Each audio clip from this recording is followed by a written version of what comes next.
3D Studio Maxல animation எப்படி பண்ணலாம்னு பார்க்கலாம். அனிமேஷன் நிறைய டைப் இருக்கு. இதுல எந்த மாதிரி அனிமேஷன் நம்ம செய்ய போறோம் அப்படின்றத முதல்ல நம்ம தீர்மானிக்கணும். உதாரணமா இங்க இருக்கிற மூவ் டூல் மூலமா ஒரு ஆப்ஜெக்ட்டை X axis Y axis Z ஆக்சிஸ்ல அனிமேட் செய்ய முடியும். அதே போல ரொட்டேட் டூல் மூலமா ஒரு ஆப்ஜெக்ட்டை எக்ஸ் ஒய் ஜெட் ஆக்சிஸ்ல ரொட்டேட் செஞ்சு அனிமேட் பண்ண முடியும். Select and uniform scale option மூலமா ஒரு ஆப்ஜெக்ட்டை எக்ஸ் ஒய் ஜெட் ஆக்சிஸ்ல யூனிஃபார்ம் ஸ்கேலாக அதை எக்ஸ்பேண்ட் பண்ணி ஷ்ரிங்க் பண்ண முடியும். இது மட்டும் இல்லாம எந்த ஒரு ஆப்ஜெக்டினுடைய இந்த பாராமீட்டர்ஸ்ல காணப்படுகிற வேல்யூஸ் இங்க தெரியுது இல்லைங்களா, அப் ஏரோ டவுன் ஏரோ, இந்த வேல்யூஸையும் நம்ம அனிமேட் செய்ய முடியும். ஸோ இந்த மாதிரி பாராமீட்டர்ஸ் எங்கெல்லாம் இருக்கோ இதுல பெரும்பாலான பாராமீட்டர்களை நம்மளால 3D Studio Maxல அனிமேட் செய்ய முடியும். இது போக பாத் அனிமேஷன் இருக்கு. அதே மாதிரி மாடிஃபையர் லிஸ்ட்ல இருக்கிற மாடிஃபையர்ஸை பயன்படுத்தியும் நம்ம அனிமேட் செய்ய முடியும். இப்போ மூவ் டூல்ல நம்ம ஆப்ஜெக்டை அனிமேட் பண்ணி பார்க்கலாம். உதாரணமா இந்த ஸ்பியரை இங்கிருந்து இப்படி வர மாதிரி ஒரு அனிமேஷன் சீக்வன்ஸை கிரியேட் பண்ணுவோம். இதுக்கு முதலாவது என்னுடைய ஸ்பியர்னுடைய ஸ்டார்டிங் பாயிண்ட்டை இங்கே வச்சுக்கிறேன். ஸ்பியர் இங்கே இருக்கிற மாதிரி வச்சுக்கிறேன். இப்போ நான் என்ன செய்ய போறேன்னா ஆட்டோ கீ என்ற இந்த பட்டனை ஆன் பண்ணுறேன். ஆட்டோ கீ பட்டனை ஆன் பண்ண உடனே நம்ம வியூ போட்ட சுற்றிலும் முதல்ல இருந்த எல்லோ கலர் லைன் மறைந்து இப்போ சிகப்பு நிறத்தில் ஹைலைட் ஆகும். பார்த்தீங்களா? அப்படின்னா அனிமேஷன் மோட் ஆன்ல இருக்குன்னு அர்த்தம். இப்போ அனிமேஷன் பட்டன் அதாவது ஆட்டோ கீயை ஆன் பண்ணியிருக்கோம். இந்த இடத்துல பாருங்க அது எனேபிள் ஆயிருக்கு. நம்ம செய்கிற அனிமேஷன் எல்லாமே இந்த டைம் லைன்ல தான் ஸ்டோர் ஆகும். இப்போ டிஃபால்ட்டா 0 to 100 என்ற இந்த டைம் லைன் டியூரேஷன் இருக்கு. இந்த டியூரேஷனை நம்ம தேவைக்கு ஏற்ப இன்க்ரீஸ் பண்ணலாம். ஒருவேளை உங்களுக்கு இந்த டைம் கான்ஃபிகரேஷனை இன்க்ரீஸ் பண்ண நினைச்சீங்கன்னா 200 ஃப்ரேம்ஸ்ல அனிமேஷன் வேணும்னு நினைச்சீங்கன்னா நீங்க செய்ய வேண்டியது டைம் கான்ஃபிகரேஷன் என்ற இந்த பட்டனை கிளிக் செஞ்சா உங்களுக்கு time configuration dialog box open ஆகும்.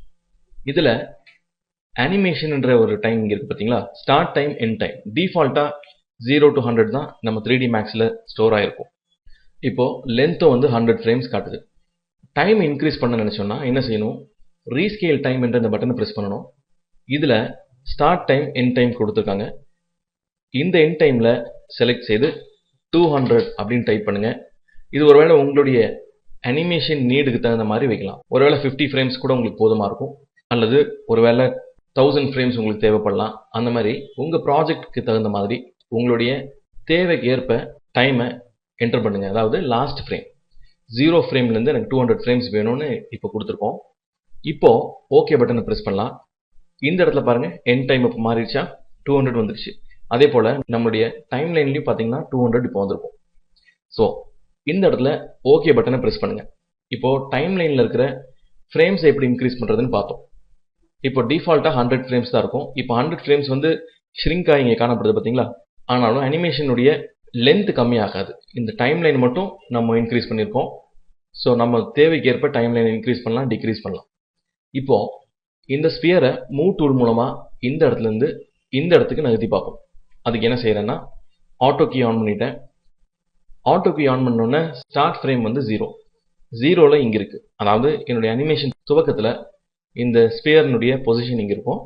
அனிமேஷன் போக போக போக உதாரணமா ஒரு 100 ஃப்ரேம்ஸ்ல இந்த பிளேயர் இந்த இடத்துல வரும்பொழுது இந்த ஸ்பியர் இங்க வந்திருக்கும் அப்படின்னு நினைச்சேன்னா இப்போ என்ன பண்ண போறேன், எக்ஸ் ஆக்சிஸ்ல கிளிக் செஞ்சு இந்த இடத்துல அப்படியே இழுத்துட்டு வரேன், இங்கே வச்சிடறேன்.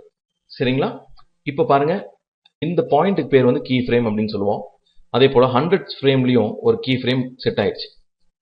ஸோ 0ல இருந்து 100 ஃப்ரேம்ஸ் வரைக்கும் ஒரு அனிமேஷன் லிங்க் இப்போ நமக்கு உண்டாயிருக்கு. இப்போ நமக்கு ஆட்டோ கீ ஆஃப் பண்ணிக்கலாம். அனிமேஷன் கிரியேட் பண்ணிட்டோம். அதாவது மூவ் டூலை பயன்படுத்தி எக்ஸ் ஆக்சிஸ்ல இந்த ஆப்ஜெக்டை ஒரு இடத்துல இருந்து ஒரு இடத்துக்கு நகர்த்தியிருக்கோம். இப்போ இங்க இருக்கிற கோ டு ஸ்டார்ட் பட்டனை கிளிக் செய்யுங்க. நீங்க கோ டு ஸ்டார்ட் பட்டனை கிளிக் செஞ்ச உடனே ஸ்பியரும் மூவ் ஆயிடுச்சு பாத்தீங்களா. 0 ஃப்ரேம்ல அதனுடைய ஸ்டார்டிங் பொசிஷனுக்கு வந்துருச்சு.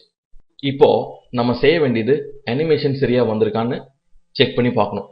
அதுக்கு என்ன பண்ண போறோம்னா இங்க இருக்கிற பிளே அனிமேஷன் பட்டனை பிரஸ் பண்றேன். இப்போ என்னுடைய வியூ போட்டு கவனிச்சு பாருங்க. பிளே பட்டனை கிளிக் பண்றேன். பாத்தீங்களா? இப்போ 100 ஃப்ரேம்ஸ் வந்தோடனே நம்ம ஸ்பியர் கரெக்டா அதனுடைய எண்டிங் பாயிண்ட்ல வந்து நின்றுச்சு. ஆனாலும் நம்ம 3D Maxல டைம் லைன் எந்த அளவுக்கு டியூரேஷன் இருக்கோ அந்த அளவுக்கு இந்த பிளேயர் பிளே ஆகும். இப்போ பிளே பட்டன் கொடுக்குறேன் பாருங்க. நம்ம அனிமேஷன் சீக்வன்ஸ் எதுவும் இருக்காது, ஆனாலும் இந்த பிளே ஏரியா வந்து பிளே ஆகும். பாத்தீங்களா? இது மட்டும் ப்ளே ஆகுது, அனிமேஷன் எதுவுமே ப்ளே ஆகல. இப்போ ஒரு தடவை நம்ம ப்ளே பண்ணிட்டோம்னா இந்த பிளேயர் ரிப்பீட்டட்லி ப்ளே ஆகிட்டே இருக்கும். நம்ம ஸ்டாப் பண்ணுற வரைக்கும் இந்த ப்ளே ஆகிட்டே இருக்கும். அதனால தான் இங்கே முடிஞ்சுன்னா திருப்பி ஜீரோலேருந்து ஸ்டார்ட் ஆகும். பார்த்தீங்களா, மறுபடியும் 200 ஃப்ரேம்ஸ் வந்தோன்னா மறுபடியும் ஜீரோலேருந்து ஸ்டார்ட் ஆகும். லூப் இருந்துகிட்டே இருக்கும். ஸோ இப்போ வந்து ஸ்டாப் பண்ணுறதுக்கு ஸ்டாப் அனிமேஷனை ப்ரெஸ் பண்ணுங்கள்.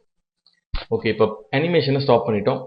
எந்த ஃப்ரேமில் வேணாலும் உங்கள் அனிமேஷன் நீங்கள் ஸ்டாப் பண்ணலாம். பாருங்கள், இந்த இடத்துல கிளிக் செய்தும் உங்கள் பிளேயரை நீங்களாகவே இப்படி நகர்த்தி பார்த்துக்கலாம். ஸோ அந்த சீக்வன்ஸ் உங்களுக்கு முழுமையாக தெரியும். ஒயர் ஃப்ரேம் மோடில் வேணாலும் உங்கள் அனிமேஷனை நீங்கள் பார்க்கலாம். ஸோ ஒரு அனிமேஷனை மூவ் டூல் மூலமாக நம்ம உருவாக்கியிருக்கோம். ரொம்ப சிம்பிள் தானே, நீங்களும் ட்ரை பண்ணி பாருங்கள். இப்போ அடுத்ததா இன்னும் சில அனிமேஷன் டெக்னிக்ஸை பார்க்கலாம். இப்போ மூவ் டூலில் இந்த அனிமேஷனை செஞ்சிட்டோம். ஆனால் இப்போ நான் ப்ளே பண்ணுறேன் பாருங்க, இந்த ஸ்பியர் ஒரு இடத்துலேருந்து ஒரு இடத்துல அப்படி நகர்ந்து வருது. இதில் எந்த விதத்துலையும் ரொட்டேஷனே இல்லை. பார்த்தீங்களா, ஒரு இடத்துலேருந்து ஒரு இடத்துக்கு ஸ்லைட் ஆகி வர மாதிரி தான் தெரியுது. ஒரு ஆக்சுவல் ஸ்பியர் ஆனால் அதில் ஒரு ரொட்டேஷன் இருக்கும். ஸோ இந்த ரொட்டேஷனை இப்போ ரொட்டேட் டூல் மூலமாக கிரியேட் செய்து அனிமேட் பண்ண முடியுமான்னு பார்க்கலாம். இப்போ இதை ஸ்டாப் பண்ணிக்கிறேன். ஓகே, இப்போ மீண்டுமாக ஃபர்ஸ்ட் ஃப்ரேமில் வச்சுக்கிறேன். ஃபர்ஸ்ட் ஃப்ரேமில் வச்சுட்டு மறுபடியும் ஆட்டோ கீ ஸ்டார்ட் பண்ணிக்கிறேன்.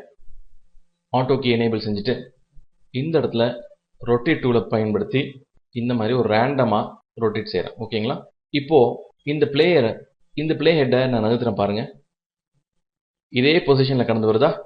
ஸோ இந்த பொசிஷனில், அதாவது இந்த 100th ஃப்ரேமில் வச்சு மறுபடியும் இந்த மாதிரி ரொட்டேட் பண்ணி விடுறேன். இப்போ பார்க்கலாமா, தெரியுதா?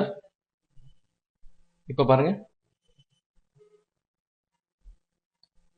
இப்போ சரியா தெரியும்னு நினைக்கிறேன் உங்களுக்கு. ஸோ முதலாவது மூவ் டூலில் ஒரு இடத்துலேருந்து ஒரு இடத்துக்கு அதனுடைய பொசிஷனை அனிமேட் பண்ணோம். செகண்டு, அதே கீ ஃப்ரேமில், அதாவது ஸ்டார்டிங் கீ ஃப்ரேம்லையும் அந்த அனிமேஷனுடைய எண்ட் கீ ஃப்ரேம்லையும் ரொட்டேஷன் வேல்யூவை கொடுத்துருக்கும். இது ஏன் ஒயர் ஃப்ரேம் மோடில் காமிக்கிறேன்னா, ஸ்மூத் அண்ட் ஹைலைட்ஸில் இதை காமிச்சா உங்களுக்கு இதனுடைய ரொட்டேஷன் புரியாது. இப்போ ஸ்மூத் ஹைலைட்ஸ் எனேபிள் பண்ணுற பாருங்க, பார்த்தீங்களா, இது எப்படி ரொட்டேட் ஆகுதுன்னு தெரியாது. ஒருவேளை இதில் எட்ஜ் ஃபேஸஸ் நம்ம ஆன் பண்ணோம்னா இப்போ தெரியும் பாருங்க. ஸோ ஒரு ரொட்டேஷனை நம்ம அனிமேட் பண்ணியிருக்கோம். இதே போல் மூவ் டூலை பயன்படுத்தி இந்த ஆப்ஜெக்ட்டுக்கு தேவையான மூவ்மெண்ட்டையும் நம்ம அனிமேட் பண்ணியிருக்கோம். கடைசியாக இந்த ஸ்கேல் டூலினுடைய அனிமேஷன் ஆப்ஷனையும் பார்த்துடலாம். ஸோ முதலாவது ஃப்ரேமில் ஒருவேளை சின்னதாக இருந்து இந்த அனிமேஷன் முடிகிற இடத்துல இது இன்னும் கொஞ்சம் பெருசாகணும்னு நினச்சேன்னா இந்த ஆட்டோ கீ ஆனில் இருக்கிற மாதிரியே பார்த்துக்கோங்க. ஆட்டோ கீ ஆனில் இருந்தால் தான் நம்ம செய்கிற சேஞ்சஸ் அதுக்கு அப்ளை ஆகும். ஸோ ஆட்டோ கீ ஆனில் இருந்தால் தான் அனிமேஷனுக்கு நம்ம சேஞ்சஸை அக்செப்ட் பண்ணிக்கும். இப்போது செலக்ட் அண்ட் யூனிஃபார்ம் ஸ்கேலை பயன்படுத்தி எல்லா ஆக்சிஸ்லையும் இதை கம்மி பண்ணிக்கிறேன். அதாவது ஃபர்ஸ்ட் ஃப்ரேமில் சின்னதாக இருக்கிற மாதிரி வச்சுக்குவோம். இந்த லாஸ்ட் ஃப்ரேம் வரும்போது இந்த 100th ஃப்ரேமில் இது பெருசாகிற மாதிரி வைக்கலாம். அதாவது சைஸில் இது க்ரோ ஆகிற மாதிரி பார்ப்போம். ஓகே, இந்த மாதிரி இருக்கட்டும். இப்போ பார்க்கலாமா, இப்போ ஆட்டோ கீ ஆஃப் பண்ணிக்கலாம். ஃபர்ஸ்ட் ஃப்ரேம் போய்க்குவோம். ப்ளே பண்ணி காட்டுறேன் பாருங்க, தெரியுதா? இப்போ ஃபர்ஸ்ட் ஃப்ரேமில் சின்னதாக இருக்குது. ஃபர்ஸ்ட் ஃப்ரேமில் மூவ் டூலினுடைய ஒரு பொசிஷன் இருக்குது. அதே போல் ரொட்டேஷனோட ஒரு பொசிஷன் இருக்குது.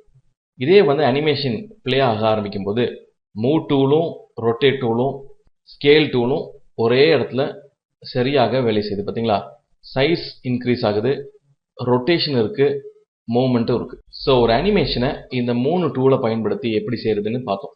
அதே போல் ஒரு ஆப்ஜெக்டை ஒரு பிளேஸ்லேருந்து ஒரு பிளேஸுக்கு எப்படி நகர்த்துறதுன்னு பார்த்துருக்கோம்.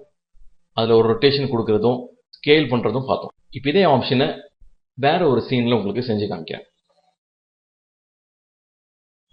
ஸோ இப்போ உங்களுக்கு சரியாக விளங்கும்னு நினைக்கிறேன். நம்மக்கிட்ட ஒரு ஷேப் இருக்குது.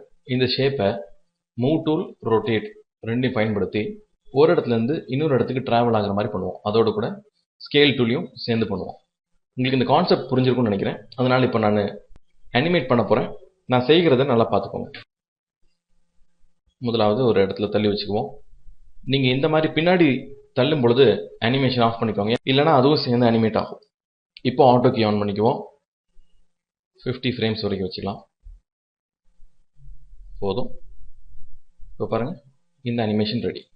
அடுத்தது ரொட்டேஷன். இந்த ஃப்ரேம் வரைக்கும் வச்சுட்டு ஓகே போதும். இப்போ பாருங்க சரியா இருக்கா? பார்த்தீங்களா? ஓகே. அடுத்ததாக ஸ்கேல்.